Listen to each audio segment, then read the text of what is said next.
1945 में एक plane crash, दर्द, एक लाश और 75 साल का झूठ। क्या नेताजी सुभाष चंद्र बोस आजादी के बाद भी जिंदा थे? क्या सरकार ने सच छुपाया?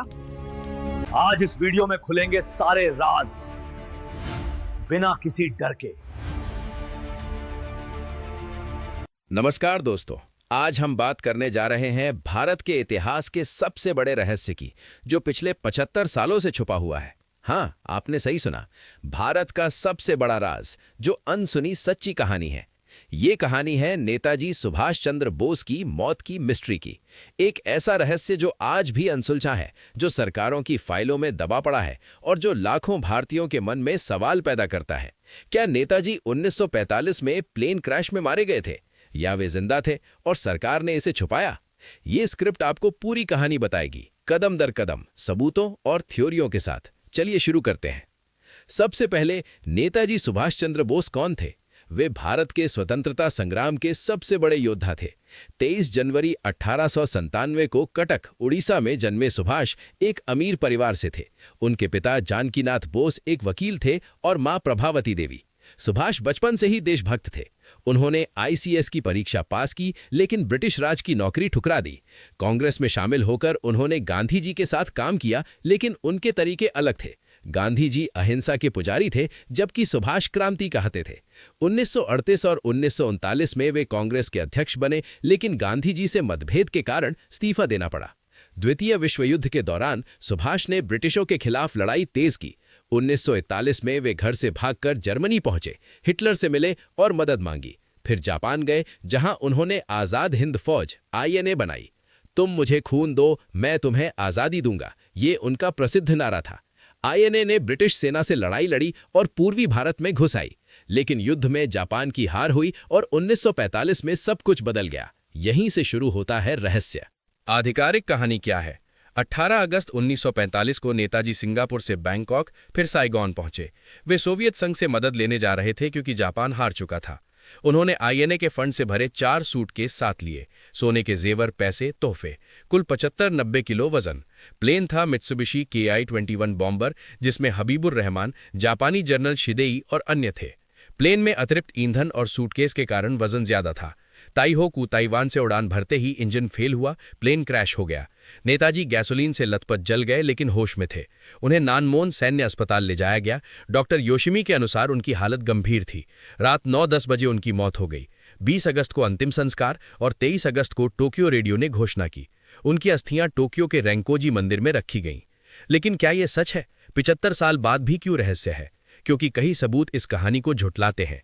सबसे पहले, जापान सरकार ने खुद कहा कि 18 अगस्त 1945 को ताइवान में कोई प्लेन क्रैश नहीं हुआ। ताइवान की सरकार ने 2005 में मुखर्जी आयोग को यही बताया।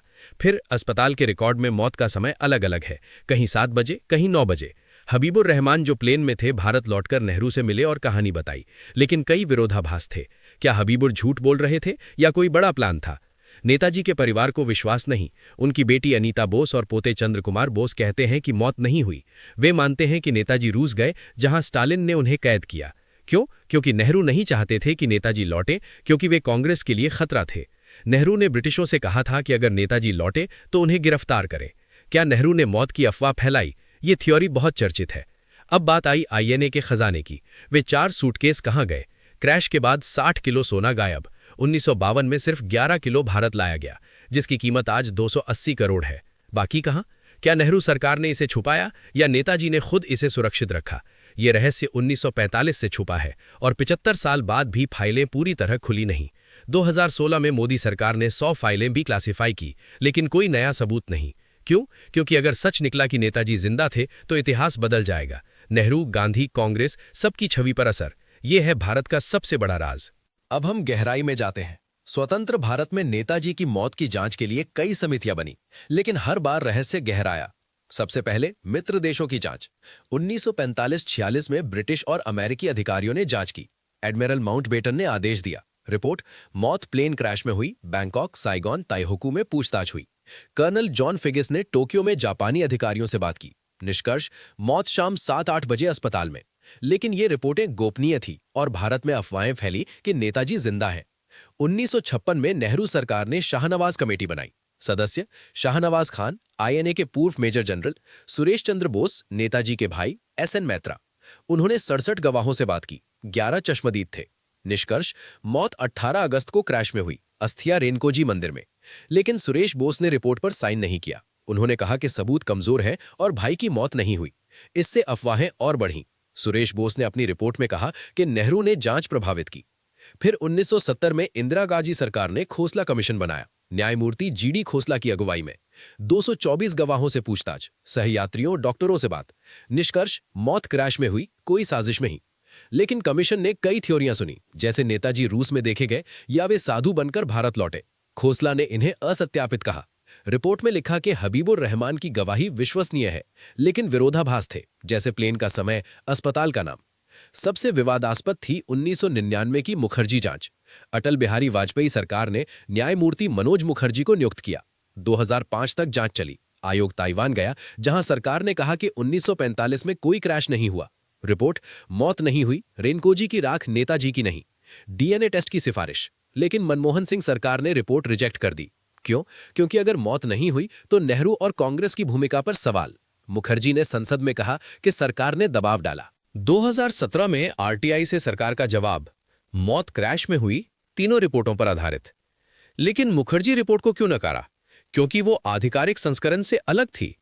अब मोदी सरकार 2016 में फाइलें खोली, लेकिन कोई प्रमाण नहीं कि जिंदा थे। सुब्रमण्यम स्वामी कहते हैं कि जापान ने अस्थियां देने से मना किया क्योंकि डीएनए टेस्ट नहीं चाहते, परिवार डीएनए चाहता है।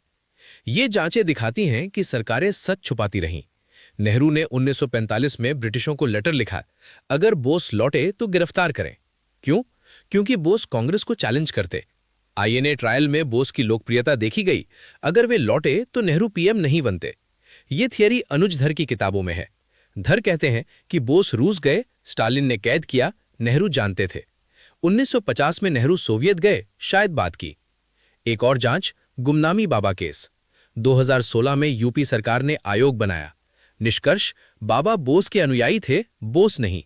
लेकिन सबूत, बाबा के पास बोस की चीजें थीं, घड़ी, किताबें। डीएनए टेस्ट नहीं हुआ। क्यों?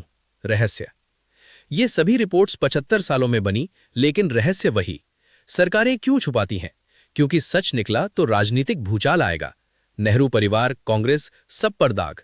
ये है राज की गहराई। अब बात थियरियों की। पहली थियरी, नेताजी रूस पहुंचे, 1945 में प्लेन क्रैश फेक था, वे मंचूरिया से रूस गए, सोवियत एम्बेसी बनाई, लेकिन स्टालिन ने गिरफ्तार किया। क्यों? क्योंकि ब्रिटिश और अमेरिका नहीं चाहते थे। नेहरू जानते थे, लेकिन चुप रहे। बख्शी की किताब बोस द इंडियन समुराय में यह दावा।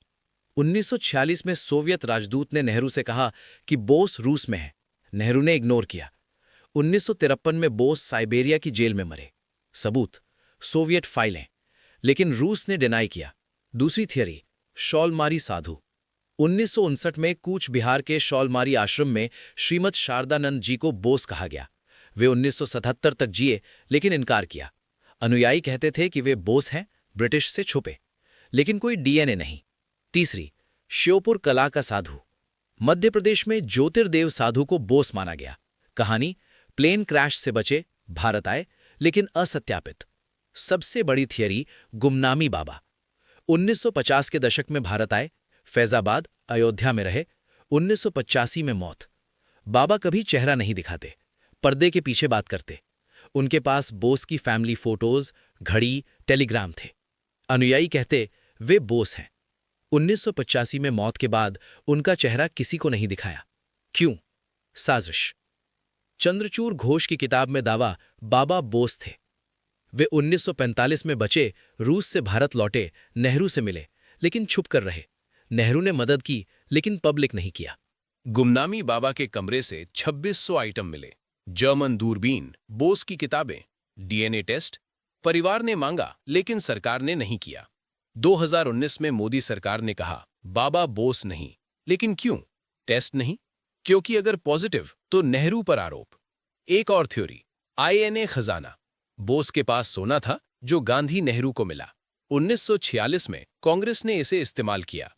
सबूत, फाइलें। अनुज धर कहते हैं कि नेहरू ने बोस की मौत घोषित कर खजाना हड़पा। ये थ्योरियां 75 साल से चल रही हैं। किताबें जैसे इंडियाज बिगेस्ट कवर अप में डिटेल्स, फिल्में जैसे बोस डेड अलाइव ने इसे पॉपुलर किया, लेकिन सरकार चुप। क्यों? क्योंकि सच राजनीतिक है। अगर बोस जिंदा थे तो वे भारत के पहले पीएम होते। नेहरू की छवि खराब, कांग्रेस ने छुपाया, भाजपा भी पूरी फाइलें नहीं खोलती। ये राज भारत की राजनीति का हिस्सा है। लोग कहते हैं कि बोस 1985 में गुमनामी बाबा के रूप में मरे, उम्र 88 साल, लेकिन प्रमाण कोई नहीं, रहस्य अनसुलझा। अब वर्तमान 2026 में 81 साल हो गए, लेकिन 75 साल की बात, क्योंकि 2020 में 75 थे। मोदी सरकार ने पराक्रम दिवस मनाया, लेकिन रहस्य वही। परिवार कहता है अस्थियां भारत लाओ, डीएनए करो। जापान कहता शर्त है टेस्ट मत करो। क्यों? क्योंकि अगर राख बोस की नहीं तो पूरी कहानी झूठी। आरटीआई से पता चला कि नेहरू ने 1945-55 में बोस पर जासूसी कराई। क्यों? अगर मर चुके तो जासूसी क्यों? फाइलें दिखाती हैं कि नेहरू परिवार को डर था कि बोस लौटेंगे। इंदिरा गांधी ने भी फाइलें छुपाईं। 1975 की इमरजेंसी में बोस फाइलें दबाई गईं।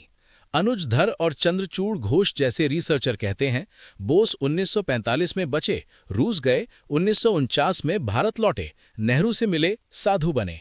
सबूत? गुमनामी बाबा के लेटर्स। बाबा ने नेहरू को लिखा, लेकिन फाइलें गोपनीय। क्या सच कभी निकलेगा? शायद नहीं, क्योंकि राजनीति। लेकिन जनता मांग रही। सोशल मीडिया पर हैशटैग नेताजी मिस्ट्री ट्रेंड करता है। फिल्में, डॉक्यूमेंट्री बन रही। ये कहानी अनसुनी नहीं, लेकिन छुपी हुई है। निष्कर्ष, भारत का सबसे बड़ा राज ये है कि नेताजी की मौत शायद नहीं हुई और सरकारों ने इसे छुपाया। ये सच्ची कहानी है, सबूतों पर आधारित। अगर आप माने तो इतिहास बदल सकता है। जय हिंद।